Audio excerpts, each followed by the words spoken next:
to the hole, and he gets it. It's a 1-point game. Still a 1-point deficit for Milwaukee, and then it's Giannis working on Steven Adams. Adams has no chance. 14 of 27 from the floor for Giannis. Bucks take the lead. Next possession, Zion blocked inside. Brook Lopez gets a piece, and now we're turning defense into offense. Here comes Giannis. No one's stopping that. He would score 38. Milwaukee has the lead. Here we go, the final sequence. 15 seconds left. Pelicans are down 3. Bucks inbounding, but hold on, we got trouble. Chris Middleton. Oh, the ball is stolen. Pelicans are going up the floor. Who's going to get the shot to try and tie it? We're working it around. It's Ingram. It's Hart. It's Lonzo. Nobody gets a look. Watch the shot clock run out, and they never get the look at the hole. And that is all she wrote. That's how this one ends. Giannis and Zion combined for 72 points. And the Bucks win it 129-125. Lots of respect all the way around. And there, speaking of respect, is our big fella, Kendrick Perkins, who gets up with us early this morning. Perk, watching Milwaukee get that win last night and sort of looking at the standings as we head into this weekend, there are 3 big teams in the East right now with Milwaukee, Philly, and Brooklyn. Which 2 do you believe in? Who will be the last 2 standing in that conference?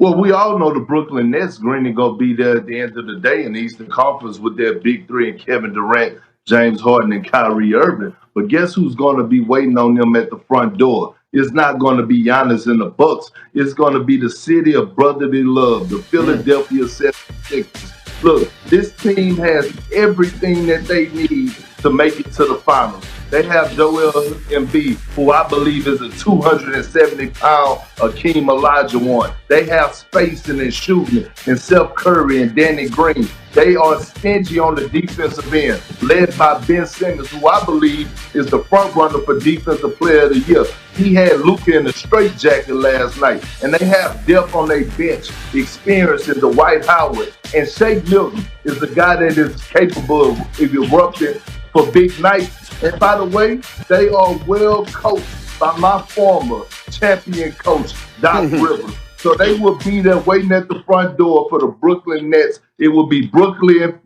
and Philly in the Eastern Conference Finals, and you could book it.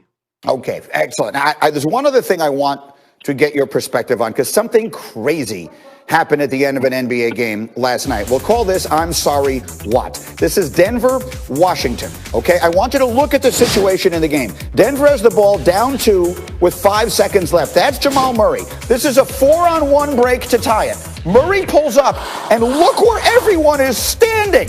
No one is running to the basket for what would be an uncontested layup or dunk. They wind up getting off that 3, which isn't even close, and they lose on that deuce. Kendrick Perkins, help me. What in the world happened there?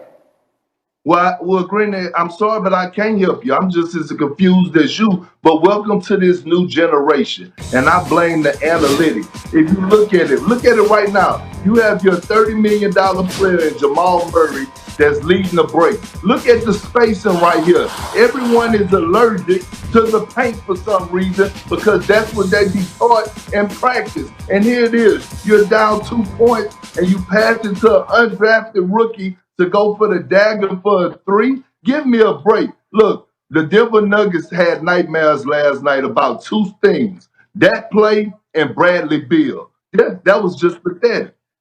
Beal is leading the league in scoring, but that's the point, is that these guys in practice, because through the majority of the game, that's what you're doing on a break now. 4-on-1, is it the right thing to do at any stage of the game? Obviously, at that stage of the game, it's ludicrous. But I'm asking you, Kendrick Perkins, at any point in the game, is it the right thing to do on a 4-on-1 break to pull up from 3? Absolutely not. Absolutely not. Green, you and I are from the old school, and I know you're a little older than me, but I have an old soul. I was taught to run the gap, fill the lanes, and get the easy basket. The easy basket is going to the basket and getting a layup. Force an overtime. Give yourself an extra 5 minutes to win the game. But Greeny, welcome to the new generation of basketball. 3-point shooting. You could thank the analytics for that. I'm with you. They had a 100% shot underneath the basket. Right, the efficiency can't get higher than that. That's a crazy finish. Big Perk, have a great weekend. Good to see you, man.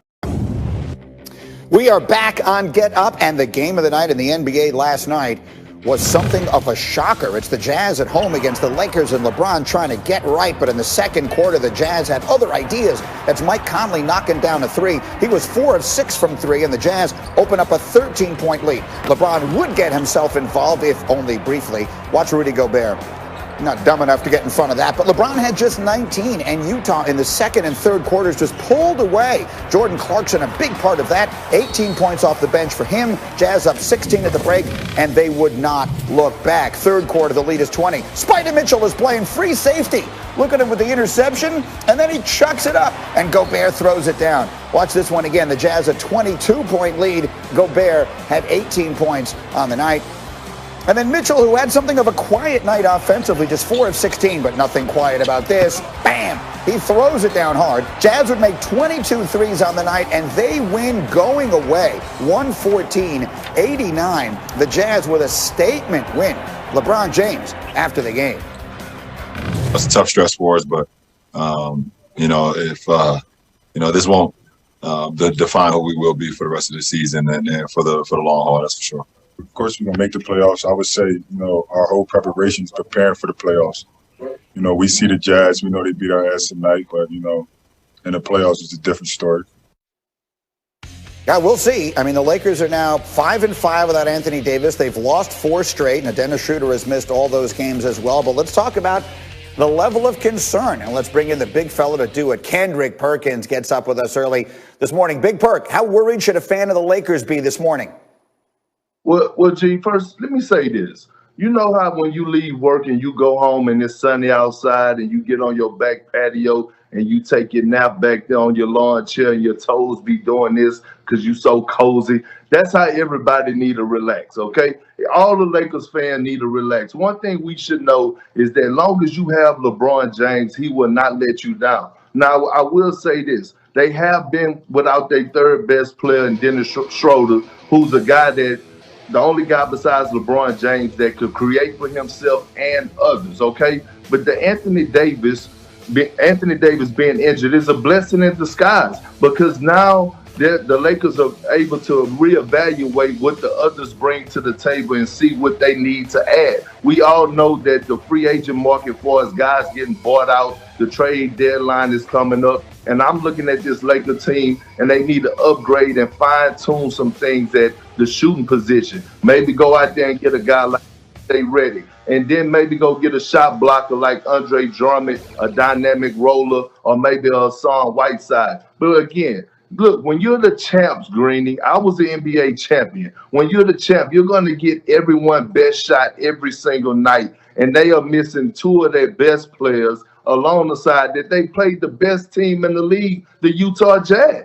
Are the Jazz, very quickly, because I have one other thing I want to get to, but the Jazz, because they don't have a lot of star power, don't get the kind of attention some of the others do.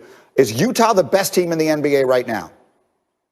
Hell yeah, they are, Greeny. They are something special, and they are serious, okay? And they could easily come out of the West. They are one team that is not lacking at anything. They have rim protection and Rudy Gobert and Derek Favors. They have perimeter shooting in Joe Ingles, Jordan Clarkson, Bogdanovich, Conley, Donovan Mitchell, and they have wing defenders. O'Neal is one of the most underrated guys in the league for us guarding the wings, the wing position and the guard position, and they're well coached. This team at home, unbeatable. And look, I would hate to play the Utah Jazz in the series and have to play a game 7 in Utah.